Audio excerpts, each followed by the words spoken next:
Hey everybody, it's Shadowstar and Crystal here for another review of The Flash, and this time it's Flash versus Arrow, our first major crossover. But that being the title, we'll talk about it in a bit because, like the episode takes a little bit before it actually kicks in with a crossover. So let's talk about some of the other stuff. We get our... Yeah, it still fits in with the formula of a Season 1 Flash episode. Yeah, it doesn't rush us to the crossover like others will, whereas, it does start off with us meeting our villain, a guy who makes people angry, which leads into the Barry being angry plot, which I both enjoy and don't enjoy. I mean, we needed an excuse for Flash and Arrow to fight. I have no idea what excuse they would have used for things like Batman versus Superman. Exactly, we've got to have a fun reason to have them fight. I mean, you got two big heroes, you want to see them fight, so here's our reason. But that's the thing, I both do and don't enjoy it. I don't enjoy it for some of the drama it causes, but I do enjoy it for one thing. It's very similar to another episode of a different DC show we're going to be watching, where the hero gets angry and fights and so on.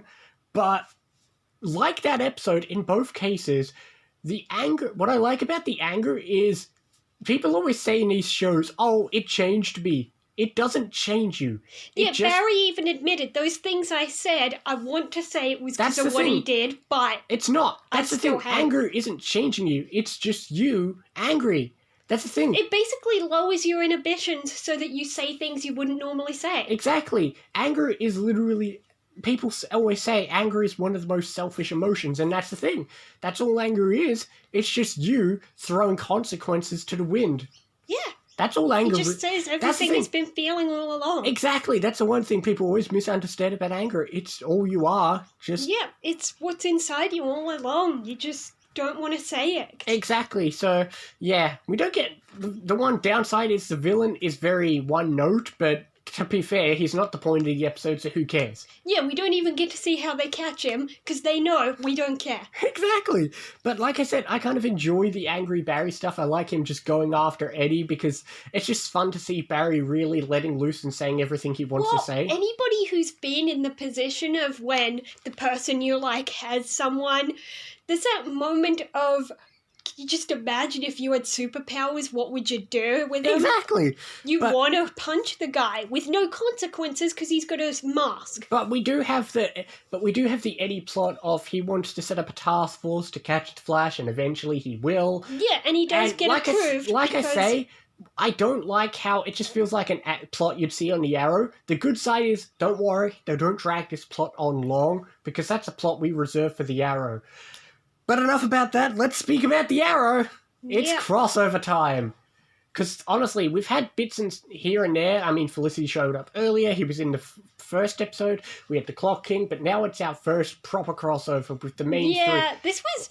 I'm trying to remember how I felt my first time watching it. Because as we've mentioned, we watched out of order. We watched just The Flash for a bit before watching Arrow. So it was rather interesting, seeing as we didn't know anything about Arrow at the time. Exactly, but man, I mean, it's a crossover. I'm always gonna... That's the thing. I always love stuff the crossovers do. You're always gonna love when these worlds just truly combine and connect.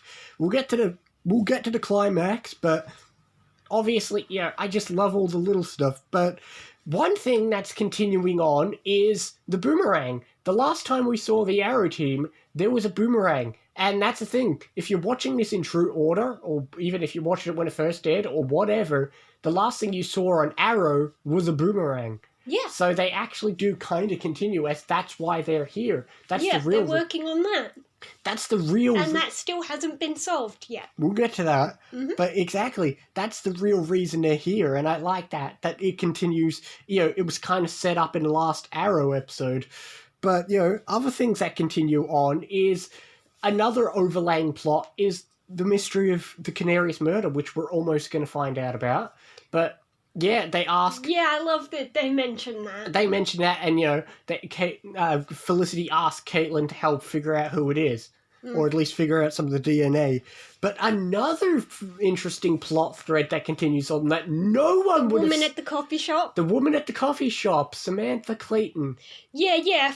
We didn't recognise her the first time we watched this because, of course, we hadn't seen her. Unlike other times this person will show up, they didn't spoil it by putting her into previously. Sometimes the previously can actually be a spoiler because they'll put a character or a thing in the previously that you haven't seen in a while and you go, oh, I guess we're going to see this thing. Yeah. But they didn't do that. And that's the thing. If you've never seen Arrow, this is completely out of nowhere. And even if you have, it was one episode in a flashback people might not have thought to remember. Yeah, it didn't seem important. It was just, those flashbacks were more to highlight his relationship with his mother, more like, okay, Exactly. she paid a woman to move away so he didn't have to be a father. But as we said, that woman is still in Central City. But Yeah. we won't say more, but... And that kid is at least 8 now because it had to happen before he went to the island. But enough about that. We'll get to that eventually. But I love the fact that they just put that scene in there and that's it. They really played a long game with this plot. Yeah, definitely. I love how they handled that. But speaking of Flash versus Arrow, we get a bit of a conflict, not just the actual fight, but we get a bit of a comparing of their morals and methods and so on.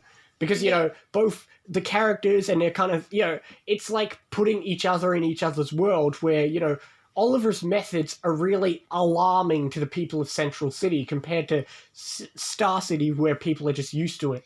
Yeah, definitely. Joe and Wells were trying to tell him that you shouldn't work with him. And even Barry is a little off-put by it because, I suppose that's the thing.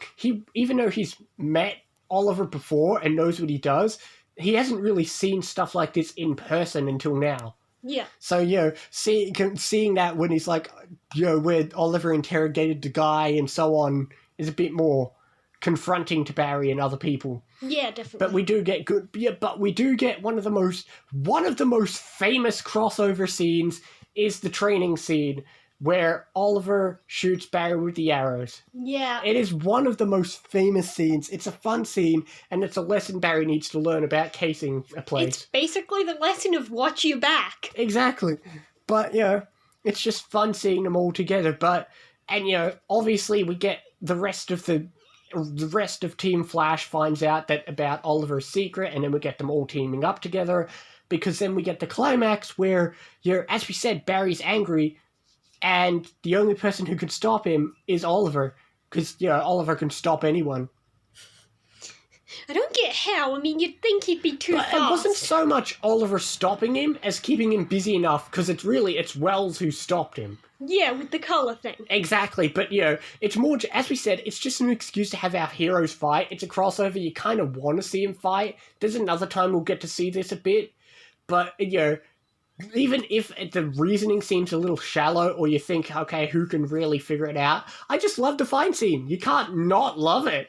There's so much back and forwards, it's just one after the other. You keep thinking who's going to one-up it, but, to be fair, Barry's not thinking clearly. He's just utilizing his powers, whereas Oliver is utilizing his mind. It's a lesson Oliver teaches a lot of characters, is don't focus on your powers or whatever you've got with you. Focus on your brain first. Everything else is secondary. He teaches that lesson to a lot of characters we're going to get to see. Yeah, definitely. But man, that fight scene is just so fun. There's a lot of one-upping each other. It's just one after the other, back and forwards. You really see that, There's so much good about it, and, no bad I can think of. The only bad is the Eddie stuff. Yeah. So, all in all, it's our first crossover. It's so good. There are way better crossovers. I'll go as high as 7.5. Damn, that's pretty low. I was going to give it a 9. I was almost going to go 8. There are definitely way better crossovers, but that being said, those crossovers have good and bad, whereas aside from the little stuff with Eddie, I can't think of anything bad. So I'm giving it a 9 because you just gotta love a crossover. And yet, I love more crossovers even more. There aren't many crossovers I don't love. But I suppose we do have one tiny little cliffhanger or stinger with, we did see Iris in a previous episode talking about a man on fire, and we see that man on fire. Yeah. And just the way he's on fire, comic fans might recognize him. Exactly. We've been talking about this, and we're gonna get into it. It happens sooner than you think. Yeah. Like I said, the second half of the season really builds up. So, what is the next Flash episode? Man in the yellow suit. But before we worry about that, we've got to find more about that boomerang. Yeah. So, next time, we will see for more Flash, Arrow, and other things as well. See you next time.